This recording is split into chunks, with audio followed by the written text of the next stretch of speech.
Hola, ¿cómo estás? Yo soy Anita Lectora y este es tu canal. Hoy os traigo un vídeo muy especial que es un calendario de Adviento navideño y espero que os guste mucho.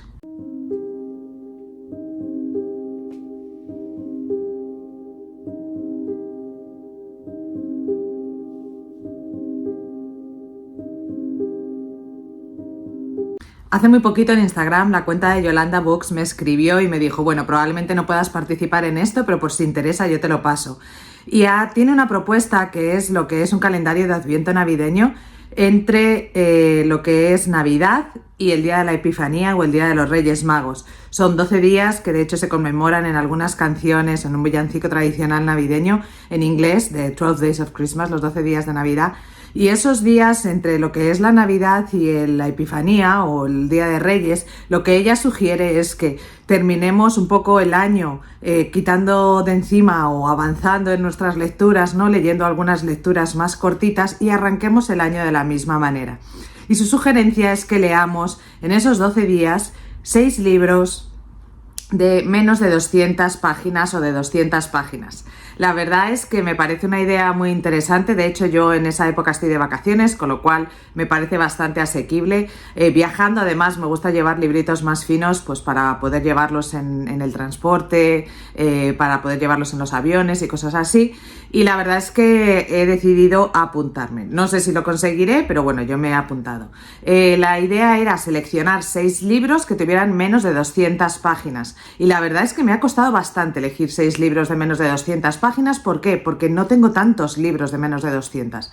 Menos de 300 sí, menos de 280 como hace Laia, de Quién te lo ha dicho en su reto de Little February también. Pero menos de 200 me ha costado elegir.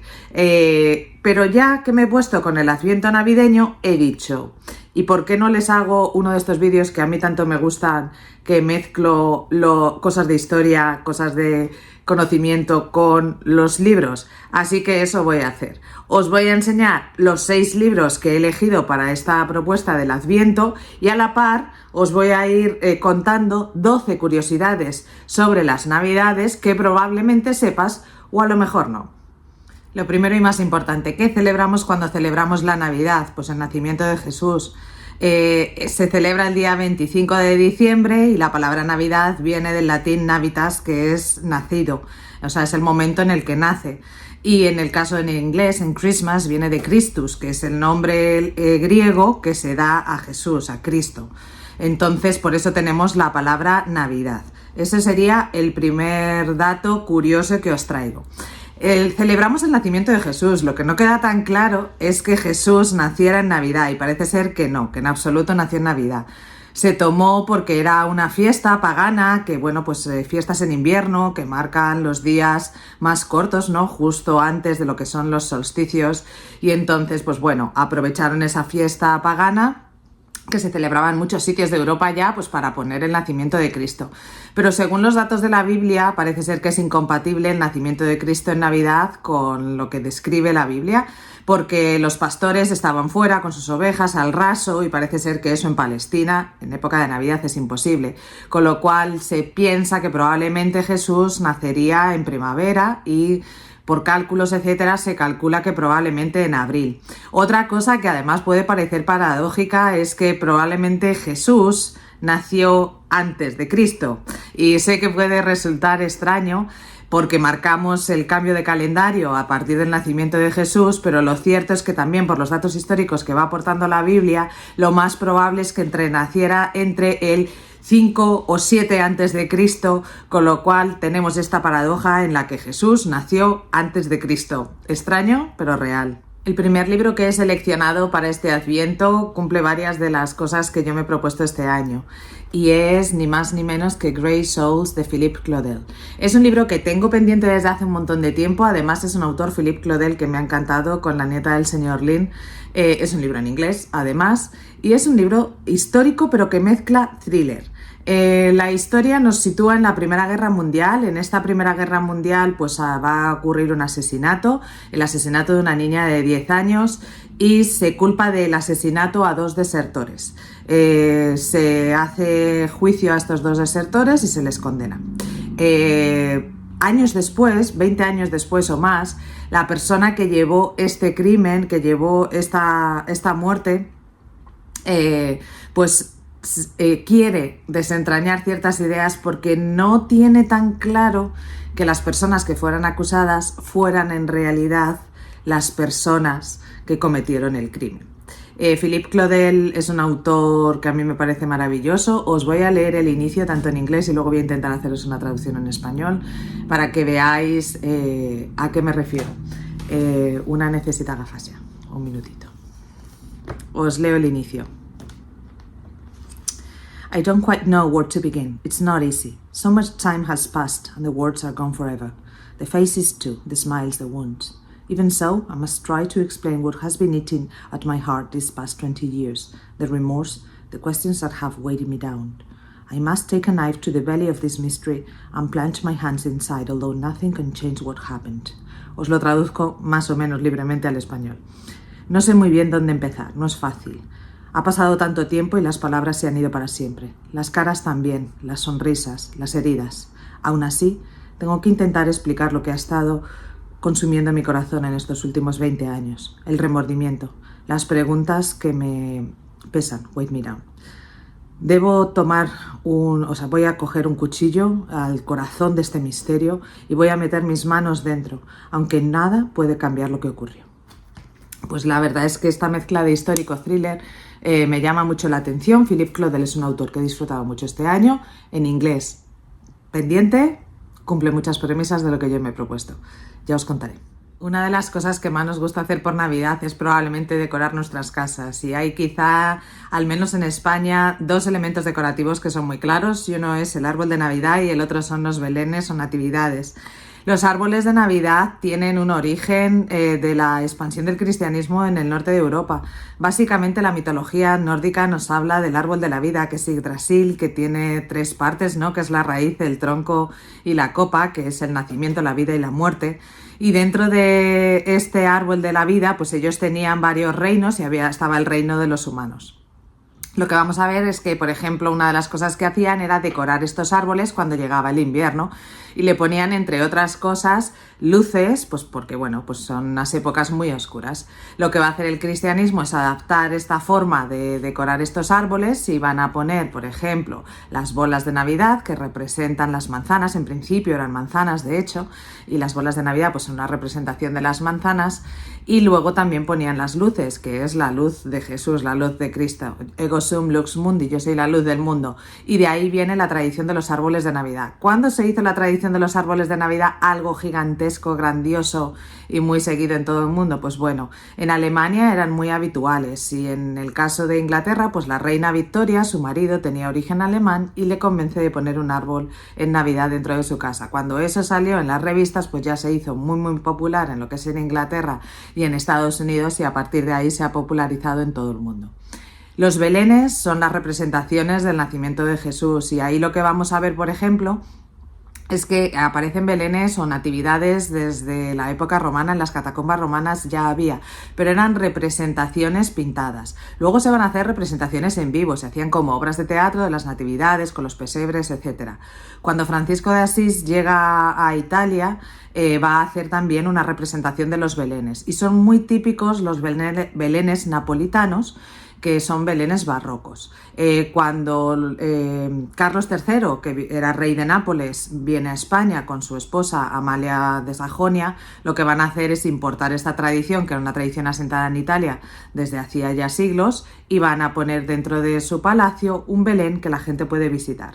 Y a partir de ahí, pues bueno, se populariza y se mezclan elementos religiosos con elementos paganos, distintas profesiones. Por ejemplo, en Cataluña es típico el Caganet. O sea, vamos a tener pues una serie de representaciones que mezclan esta parte religiosa con la parte más pagana. Otro de los libros que quiero leer es Canto yo y la montaña habla, que acordaos, hace tiempo yo pensé que esto era del marzo asiático, ahora me ha venido a la mente, pero bueno, que es un libro que también tiene poquitas páginas, que son exactamente 190. Y bueno, es un libro que me da un poco de miedo. Me da miedo ¿por qué? Porque bueno, yo lo cogí pensando que era un libro asiático, que yo no sé muy bien por qué, porque la autora es Irene Solá, o sea, no sé en mi mente de dónde salió esto de que era un libro asiático, pero Parece ser que es un libro escrito de una forma muy peculiar, ¿no? Que hace como mucha alusión a la naturaleza, etcétera, y he oído de todo, gente que le gusta, gente que no le gusta. Creo que originalmente está escrito en catalán, pero bueno, es un libro breve que tengo en mis estanterías desde hace un año y entonces, bueno, pues ahí voy a ir dándole salida. Ya os contaré, perdonad, qué me parece y qué tal está la adaptación del libro asiático a los Pirineos o algo así, ¿vale? O sea que ya vamos. La noche de Nochebuena, por lo menos en España, es uno de los días grandes de celebración. En muchos países, sobre todo anglosajones, la noche de Navidad no deja de ser pues el previo a la Navidad, que es un poco como en España celebramos lo que es la Noche de Reyes. Y en esa noche tan especial, pues vamos a tener dos cosas que son bastante significativas y que he querido destacar. Por un lado, tenemos en España, es muy típica la Misa del Gallo. La Misa del Gallo se suele celebrar a las 12 de la noche, aunque últimamente ha ido cambiando la hora y se celebra, por ejemplo, en el Vaticano a las 7:30 de la tarde y a partir de ahí, pues en adelante. La Misa del Gallo lo que quiere celebrar es el nacimiento de Jesús, es el momento exacto en el que se celebró y no se sabe muy bien de dónde viene el origen del gallo. Se dice que el gallo fue uno de los animales que estaban presentes en el nacimiento de Cristo. También Jesús le dijo, creo que fue a San Pedro, me negarás 3 veces antes de que cante el gallo. Y luego también, por otro lado, pues una de las primeras celebraciones se celebró en una iglesia que tenía el nombre también de Gallo. Y por eso se cree que tiene ese nombre y también porque la hora se institucionalizó pues cuando cante el gallo.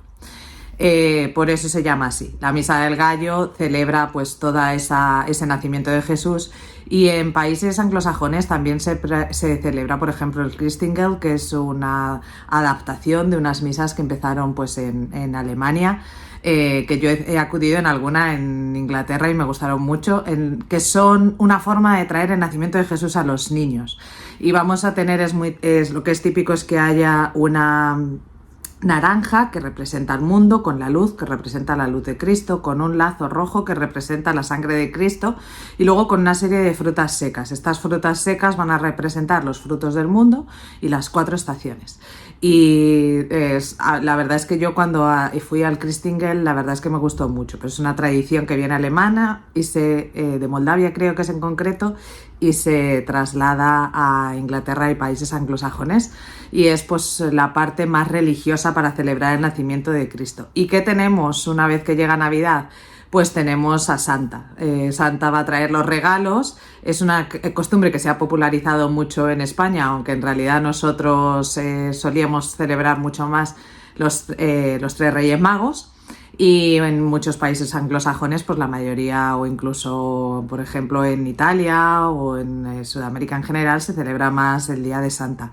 Santa Claus, pues viene de San Nicolás, que en Holanda de hecho se celebra el 6 de diciembre, que es el patrón de los niños y que les daba regalos. La imagen que tenemos de Santa Claus con el traje rojo y blanco, hay una leyenda urbana que dice que fue Coca-Cola, pero no es cierto.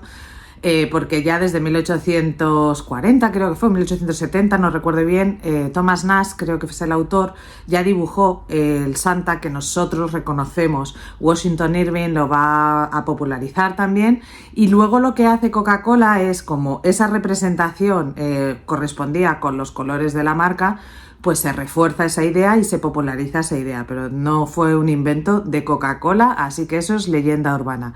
¿Qué hace Santa Claus? Trae regalos a los niños y los trae pues a través de la chimenea, deja en los calcetines, que los calcetines navideños, el origen se cree que es una leyenda de un señor que no tenía dote para dar a sus hijas y se dice que le regaló San Nicolás 3 sacos de oro y de ahí viene el origen de los calcetines navideños. Pero vamos, Santa Claus pues es San Nicolás, que pues bueno, de ahí aparece Papá Noel, Papá Navidad. En muchos países en la Nochebuena es típico regalar pijamas, ver películas y leer un libro.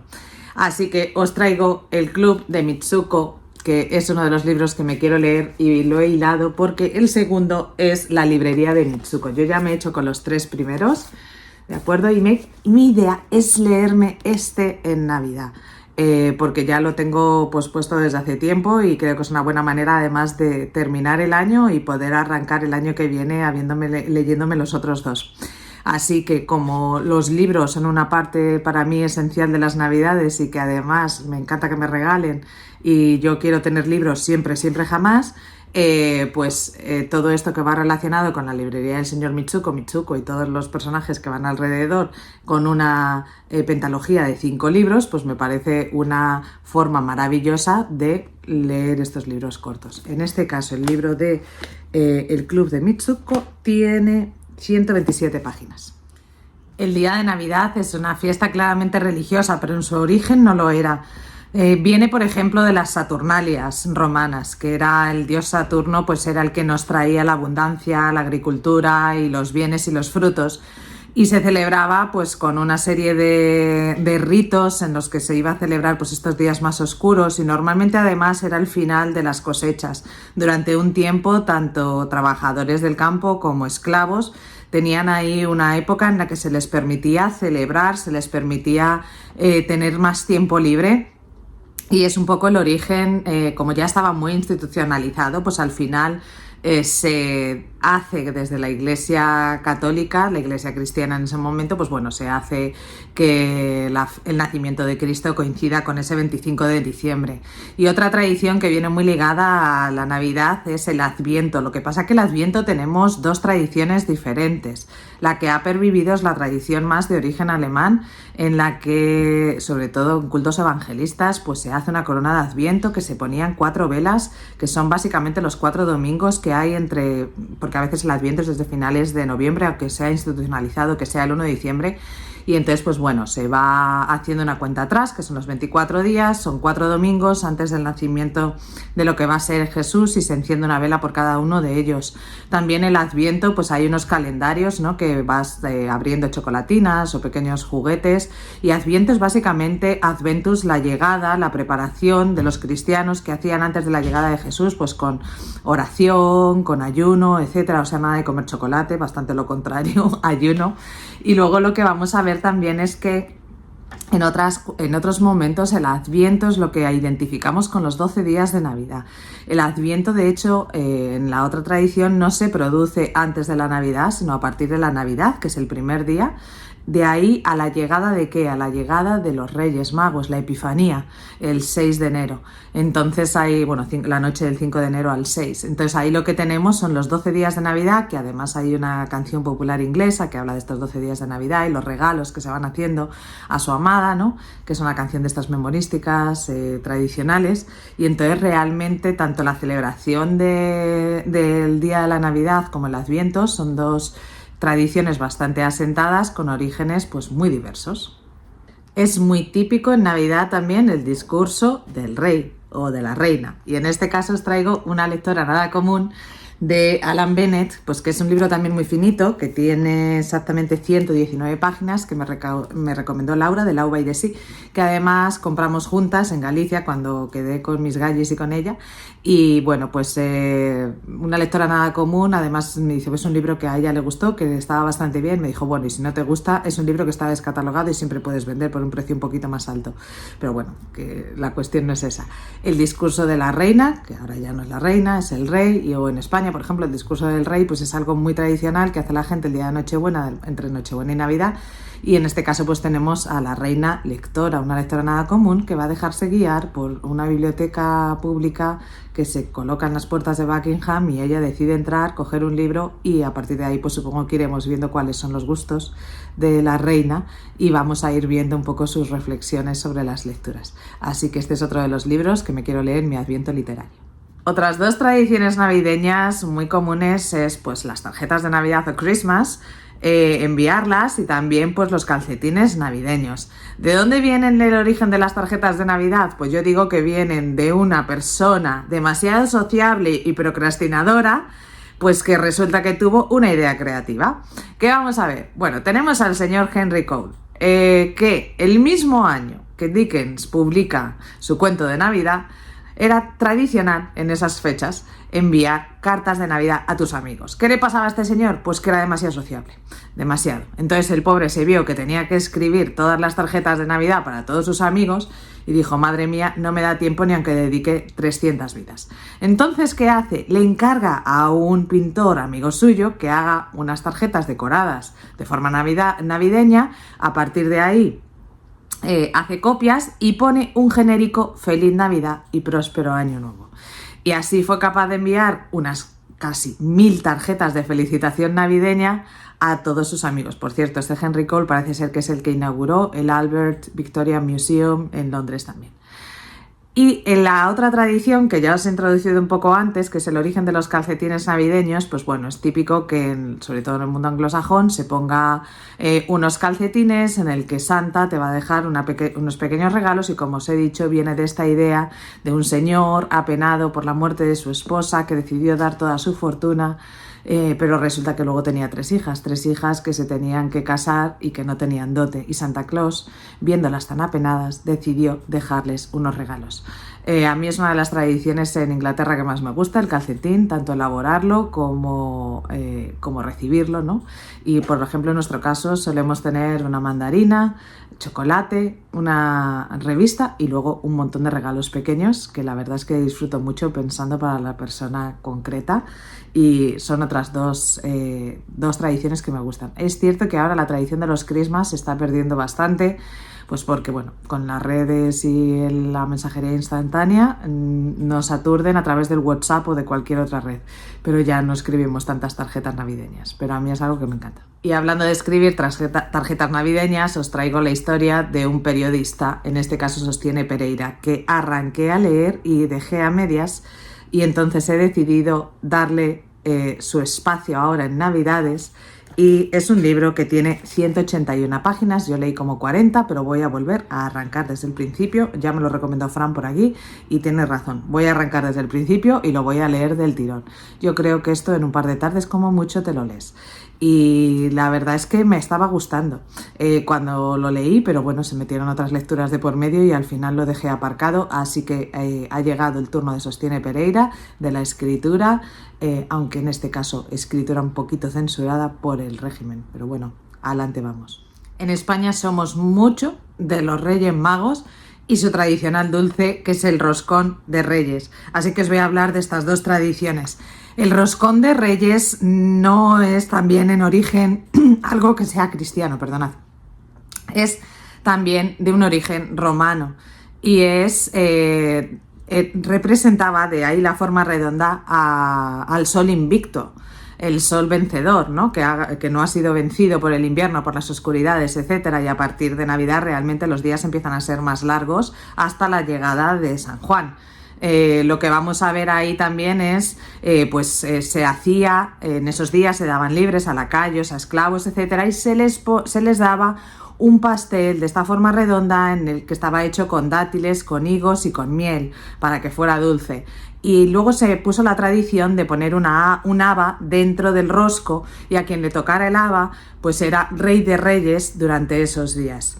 El rosco de Navidad, el roscón de Reyes, es muy típico, por ejemplo, en España, y ha evolucionado, pues bueno, teniendo nata, teniendo crema, con las frutas, etcétera. Las frutas también representaban los frutos de la tierra y ese dulzor, ¿no?, que daban los dátiles, que en el caso de España las frutas representan los diamantes de la corona o las piedras preciosas de la corona de los Reyes Magos. Los Reyes Magos, Melchor, Gaspar y Baltasar, no eran 3 ni exactamente esos a lo largo de la historia. Primero, que no eran reyes. Magos viene de magi, que es sabio, y venían de Oriente. Luego la tradición fue evolucionando, porque al principio se hablaba de 12 reyes. Luego se asumió que eran 3 reyes por los 3 regalos. Se llega a hablar incluso que hay un 4º rey que se queda por el camino. Son hombres sabios que son capaces de interpretar las estrellas y de llegar a Oriente, donde tenían el nacimiento de Jesús. Eso de anunciar el nacimiento de alguien que va a ser importante a través de algo cosmológico también era muy típico. Nacer en momentos de que os está ocurriendo algo especial.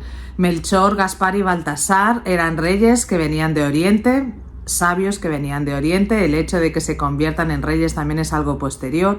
El darle los 3 nombres y que sean 3 es algo que ocurre a partir del siglo V después de Cristo. Y los Reyes Magos vienen acompañados de regalos: el oro, el incienso y la mirra. El oro es el poder terrenal, el incienso son los ritos religiosos y la mirra se utilizaba para el embalsamamiento.